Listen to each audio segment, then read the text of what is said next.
மாண்புமிகு முதலமைச்சர் ஜோசப் விஜய், அதனால ரொம்ப சந்தோஷமா இருக்கேன். பட் திமுக தோத்ததுக்கு காரணம் என்னன்னா 100% அது காரணம் திமுக தான். இந்த ரோஸ்ட் பிரதர், ஜூலி, சிவாஜி கிருஷ்ணமூர்த்தி இந்த மாதிரி ஆட்கள் எல்லாம் தரம் தாழ்ந்து பேசுறது மக்களுக்கு என்ன ஆயிடுச்சுன்னா,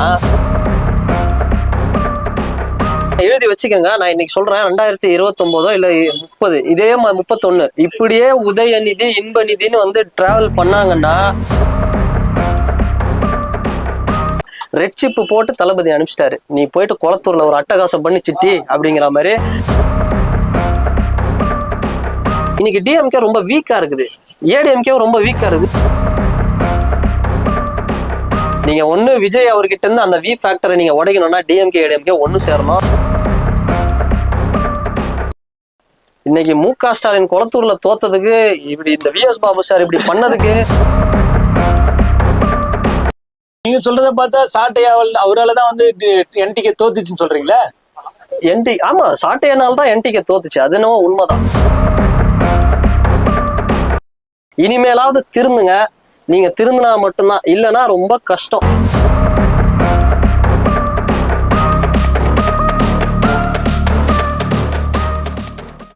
வணக்கம்ண்ணா.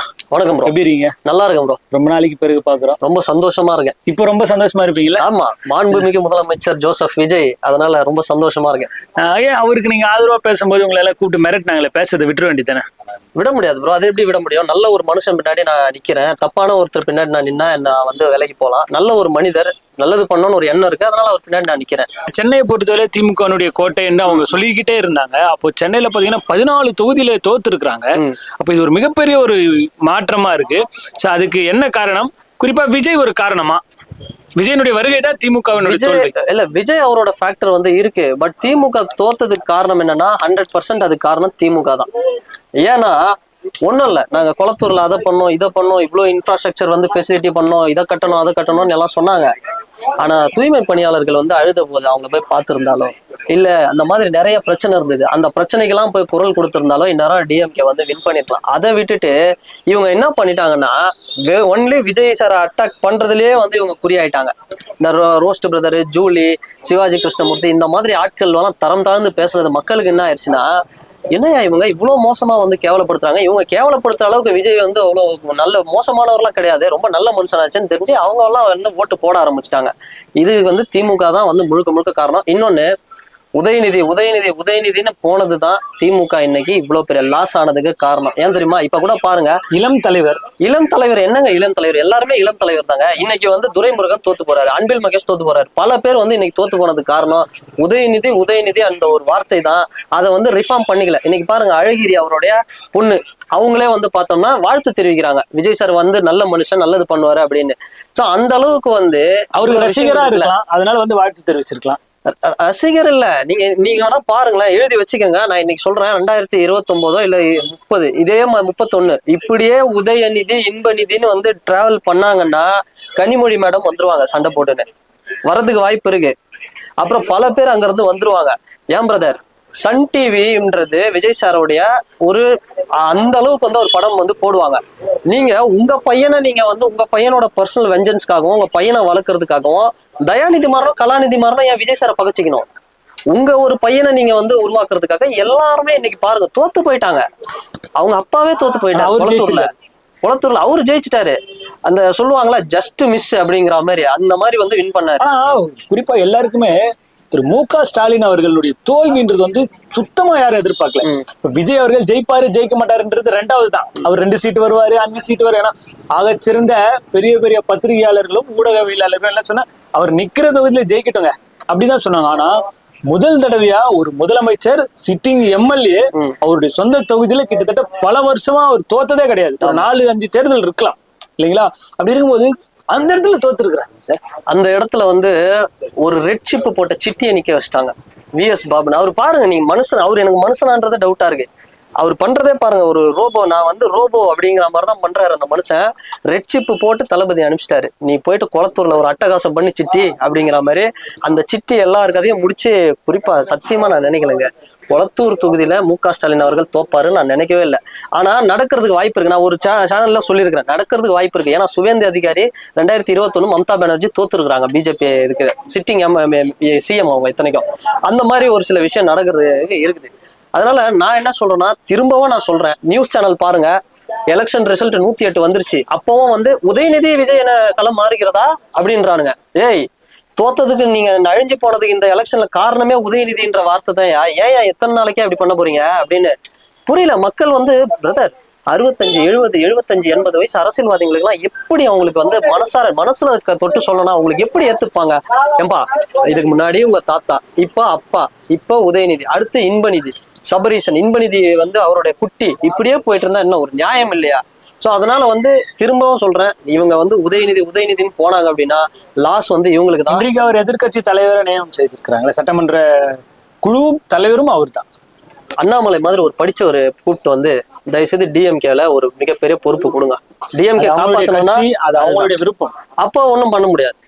அப்ப பாதி பேர் வந்துருவாங்க. நீங்க ஏன் அண்ணாமலை காங்கிரஸ் திமுகவுல பல மூத்த அமைச்சர்கள் இருக்கிறாங்க, மூத்த சட்டமன்ற உறுப்பினர்கள் இருக்காங்க. அவங்கள 1000 விளக்கு தொகுதி எம்எல்ஏ எழிலர் நாகநாதன் சார பேச சொல்லுங்க. அவர் பேச விட மாட்டாங்க, சிவாஜி கிருஷ்ணமூர்த்தி பேச வைப்பாங்க. அவர் அந்த மாதிரி ஆட்கள்லாம் பேசினாலே டிஎம்கே மேல ஒரு மரியாதை வரும். ஒண்ணு அமைச்சரங்களுடைய செயல்பாடுப்பா.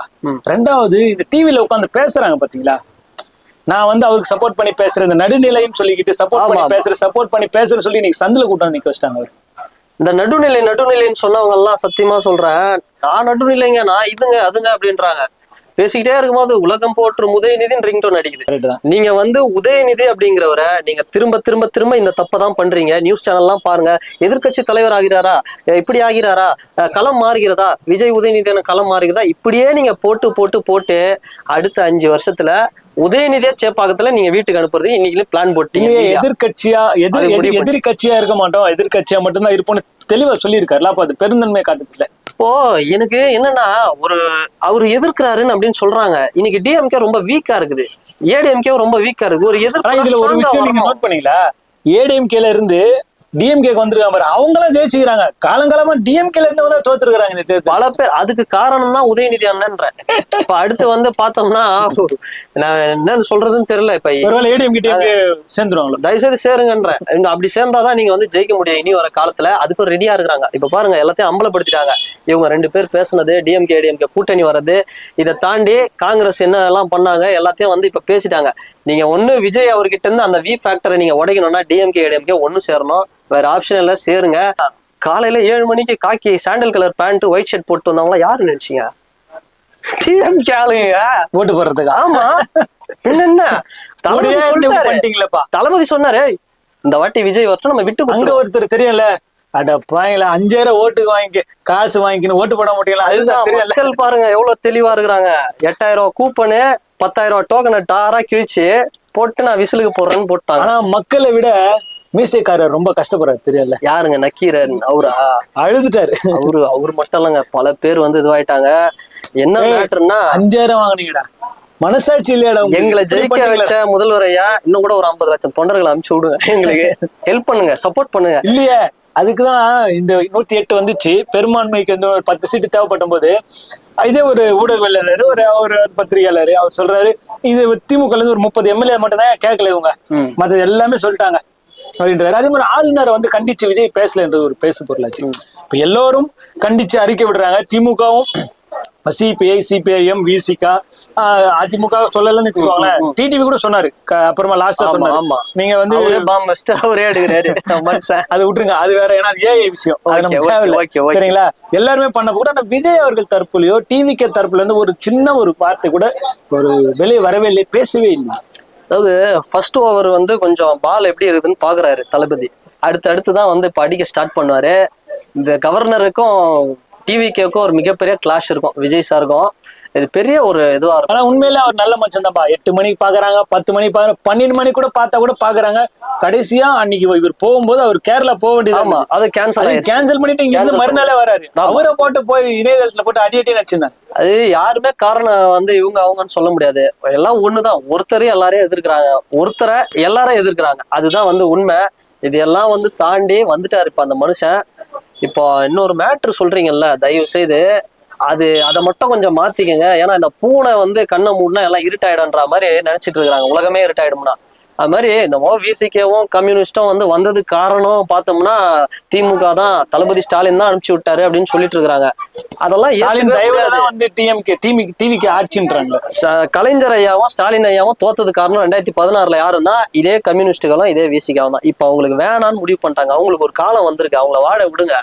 அதை விட்டுட்டு வந்து நாங்கள் தான் எங்க இதுலதான் வந்து நாங்க இது பண்ணோம், நாங்க தான் இது பண்ணோம், ஜெயிக்க வச்சோம் அப்படின்றதுலாம் வந்து இதெல்லாம் ஒரு 75 வருஷ கட்சிக்கு இந்த ஒரு கிளைம் எல்லாம் தேவையா? இப்படி ஒரு தேர்தலில் தமிழ்நாடு எதிர்பார்த்திருக்குமான? ஏன்னா இப்படி ஒரு திராவிட கட்சிகள் மிகப்பெரிய அளவுல வந்து 50 ஆண்டுகள் ஆட்சி செஞ்சிருக்கிறாங்க. தெரிஞ்ச முகம் தொகுதியிலும் கிடையாது. சரின்னு வச்சுக்கல. இப்போ நீங்க சென்னையில மட்டும் தான் உங்களுக்கு தெரியும், நான் வெளியில யாருக்குமே தெரியாது. அப்படி தெரியாத முகத்துல எல்லாம் கூட வேட்பாளர் பேரே தெரியாதுப்பா எனக்கு.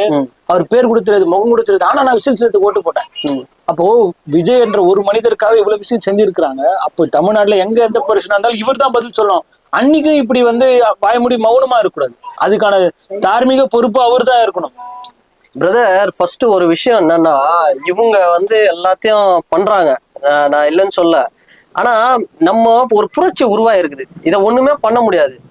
எல்லா இடத்துலயும் வந்து இன்னைக்கு பட்டி தொட்டி எங்கிட்டையும் ஃபாரின்ல இருந்து கிளம்பி டிக்கெட் போட்டு ஃபிளைட் டிக்கெட் போட்டு வராங்க. இது வந்து ஒரு மிகப்பெரிய புரட்சி உண்டாயிருக்குது. அதனால மக்கள் முடிவு பண்ணிட்டாங்க, விசிலுக்கு போறோம், கேண்டிடேட்டை தாண்டி அவர் யாரை நிப்பாட்டினாலும் நல்லவங்களா தான் இருப்பாங்க, கேண்டிடேட்டை நம்ம போய் விசில்ல போடுவோன்னு ஒரு புரட்சியில கிளம்பி வந்துருக்குறாங்க. இது வந்து மக்களோட எழுச்சி தான். இதெல்லாம் தாண்டி வந்து பார்த்தோம் அப்படின்னா, நீங்க அடுத்தடுத்து வரக்கூடிய எலெக்ஷன்ல பாருங்களேன், அடுத்த 15 வருஷம் டிவிக்கே தான், ஒண்ணுமே பண்ண முடியாது. இப்ப 2 வருஷத்துல ஆயிட்டாரு அப்படின்லாம் சொல்றான் சில பேர். 2 வருஷத்துல வந்துட்டாரு அப்படின்னு. 25 வருஷமா அந்த கட்டமைப்பு போட்டு வச்சிருக்கிறாங்க. மக்கள் இயக்கம், ரசிகர்கள். இவங்க தான் அவர் சரியா கணிக்காம விட்டாங்களோ, கேர்லெஸ். நம்ம தான் வந்துருவோம். அதாவது இன்னைக்கு மு.க. ஸ்டாலின் கொளத்தூர்ல தோத்ததுக்கு, இப்படி இந்த வி.எஸ். பாபு சார் இப்படி பண்ணதுக்கு, இது எல்லாத்துக்கும் காரணம் யாருன்னா இந்த சர்வே கருத்து கணிப்பு கம்பெனி தான். அந்த மனுஷங்கிட்ட நம்ம வச்சு கழுத்து எடுத்துருக்கானுங்க. நீங்க தான் தலைவா, அடுத்து நீங்க தான் வின் பண்ணுவீங்க. 200+, அவர் 210, இவர் 200 முடிச்சு விட்டாங்க. கூட அந்த 200 வீட்ல பாருங்க, 200 வீட்ல ஒன்னும் கவலைப்படாதீங்க. 200 எப்படி அடிக்கிறதுன்னு தளபதி 2031 உங்களுக்கு ட்ரைனிங் எடுத்து காட்டுவாரு. அதனால அதை பத்தி ஒன்றும் வேண்டாம். அடுத்தடுத்த எலெக்ஷன்ல டிவிக்கே தான். இனிமே டிவிக்கேவும் ஒன்றும் பண்ண முடியாது பிரதர். விஜய் அலையில் சிக்கி காணாமல் போன கட்சி எது? விஜய் அலையில் சிக்கி காணாம போன பல கட்சிகள், டிவிக்கே தவிர எல்லா கட்சியும் காணாம போயிருச்சு. ஏன்னா யாரும் கூட்டணி இல்லை. இதுல மெயினா நம்ம வந்து நாம் தமிழர் இப்ப கூட ஒண்ணும் இல்லை, நல்ல முடிவு ஒண்ணு எடுக்கலாம். நாங்க வந்து டிவிக்கேவோட அவருக்கு அலைன்ஸுக்கு வந்து ஃபியூச்சர்ல நாங்க தனியா தான் போட்டுடுவோம். நாங்க தனியா தான் போட்டுடுவோம். எங்களுக்கு ரைட் ஹேண்ட்ல சாட்டை இருக்கிறாரு, இந்த பக்கம் இடும்பாவனம் காட்சி இருக்கிறாரு, நாங்க தனியா தான் போட்டு. திமுக தோத்தது காரணம் உதயநிதி அண்ணன்னா, நாம் தமிழர் தோத்தது காரணம் இந்த வாட்டி சாட்டை அண்ணன். ஏன்னா அது நம்ம ஒத்துக்கிட்டே ஆகணும். அவங்களே ஒத்துக்க மாட்டாங்க. அதை ரொம்ப தேங்க்ஸ்ன்றேன். நீங்க நான் என்ன சொல்றேன், இன்னும் இந்த ரோஸ்ட் பிரதர், ஜூலி, சிவாஜி கிருஷ்ணமூர்த்தி எல்லாம் தயவுசெய்து அனுப்பிச்சு அவதூறு பரப்புங்கன்ற. எங்களுக்கு அவதூறு நீங்க எவ்வளவு பரப்புறீங்கன்னா நாங்க அந்த அளவுக்கு வின் பண்ணுவோம்.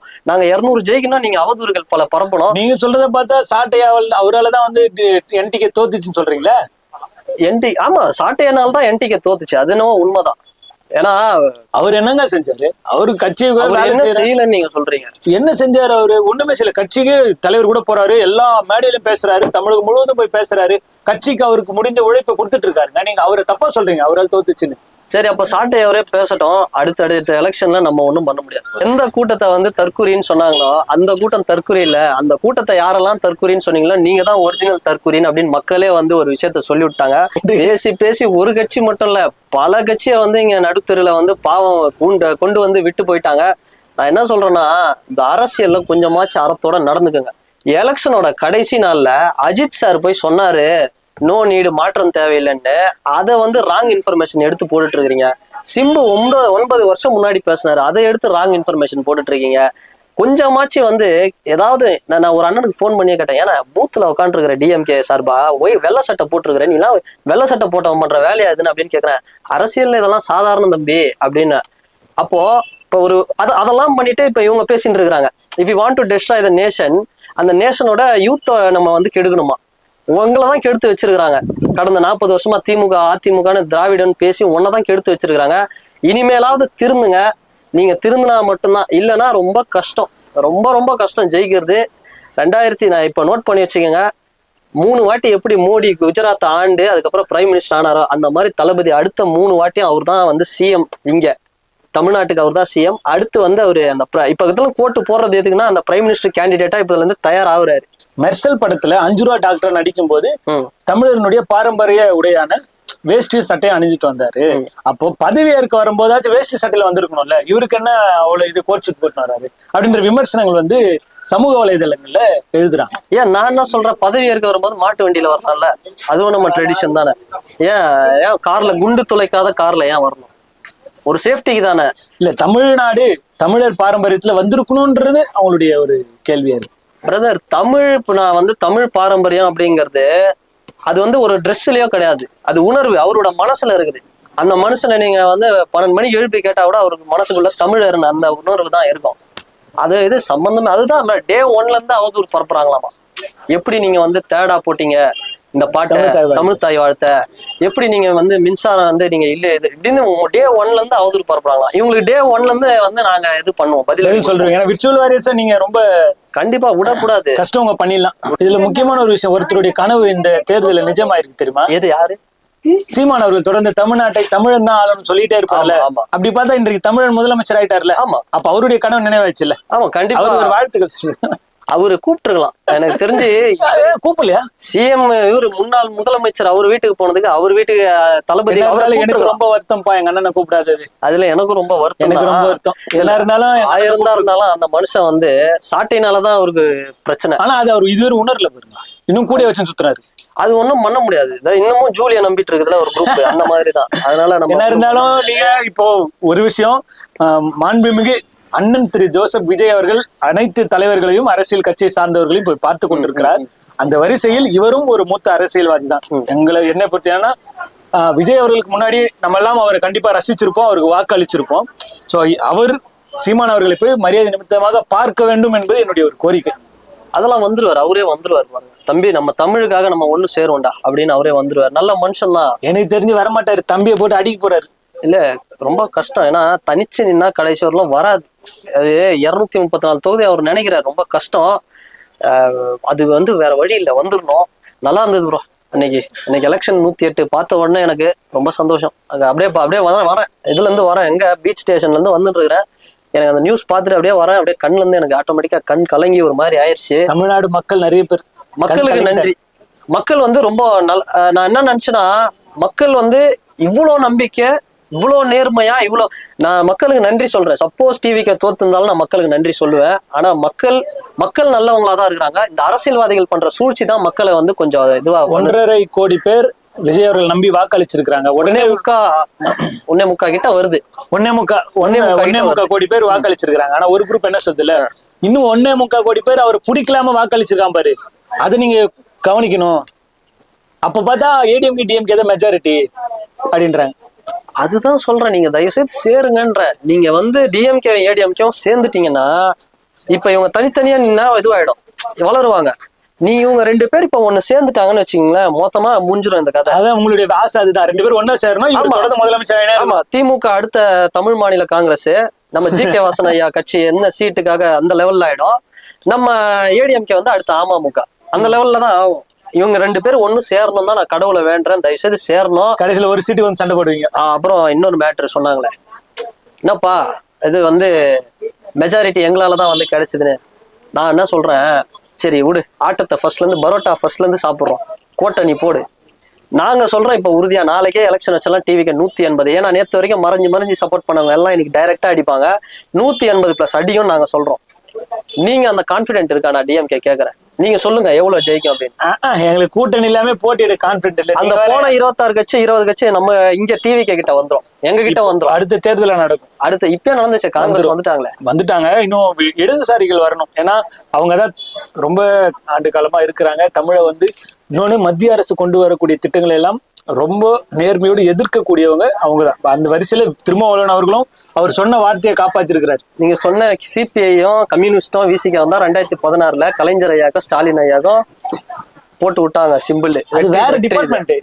அவங்க எல்லாம் வந்து எப்படி சொல்றதுன்னா வேணான்னு முடிவு பண்ணிட்டா வேணான்றாங்க, அவ்வளவுதான். அவங்க நாங்க அதை அனுப்பிச்சதுனாலதான் அவங்க வந்தோம். சிபிஐ கம்யூனிஸ்ட் தலைவர்கள் சொல்றாங்க பாருங்க, ஏங்க அவங்க சொல்லி வந்து நாங்க இண்டிபெண்டன்ட், அவ்வளவுதான். விசிகாவும் அப்படிதான். விசிகா என்ன யோசிக்கிறாங்கன்னா வேற ஏதோ ஒரு யோசிக்கிறாங்க. ஆனா கண்டிப்பா விசிகாவும் வந்துரும் பாருங்க. பெரியது கடைசி வரையிலும் நான் போய் சேரலான்னு பாக்குறேன் டிஎம்கேல. ஏன்னா உதயநிதி அண்ணா வந்து எனக்கு உண்மையா ரொம்ப பிடிக்கும் பிரதர், சீரியஸா சொல்றேன். அந்த மனுஷன் பாவம் என்ன பண்றதுன்னு தெரியல. அவர் ஒரு காலத்துல அப்படி கை கட்டிட்டு இருந்தாரு. அப்பா என்ன அடக்கம். கலைஞர் கருணாநிதி அவரோட பேரனா சூப்பர் சிங்கர் ஷோக்கெல்லாம் வருவார், அப்படி கை கட்டு இருப்பாரு உதயநிதி அண்ணா. என்ன பணிவு. தன் நடுவுல சில பேர் வந்து ஏத்துங்க, நீங்க என்ன அது எஸ்எஸ்சி பையனும் நீங்களும் ஒன்னா, நீங்க யாரு, நம்ம பரம்பரை என்ன, நம்ம பிளட் என்ன. அவரு வந்து ஒரு நடிகன் வந்து உங்களை பண்ணி பண்ணி பண்ணி ஏத்தி விட்ட அந்த மனுஷனை ஒழுங்கா முன்னாடியே வந்து போயிருந்தா கூட டிஎம்கே டிவிக்காவது அலைஞ்சது. அந்த மனுஷனை பின்னாடி இருந்து ஏத்தி விட்டு இன்னைக்கு சேப்பாக்கத்துல உங்களை வாஷ் அவுட் பண்ண பாக்குறானுங்க. தயவு செய்து இப்பதுல இருந்து ஒரு சூதனமா இருந்துக்கோங்க, அவ்வளவுதான். நன்றி, வணக்கம். நன்றிங்க.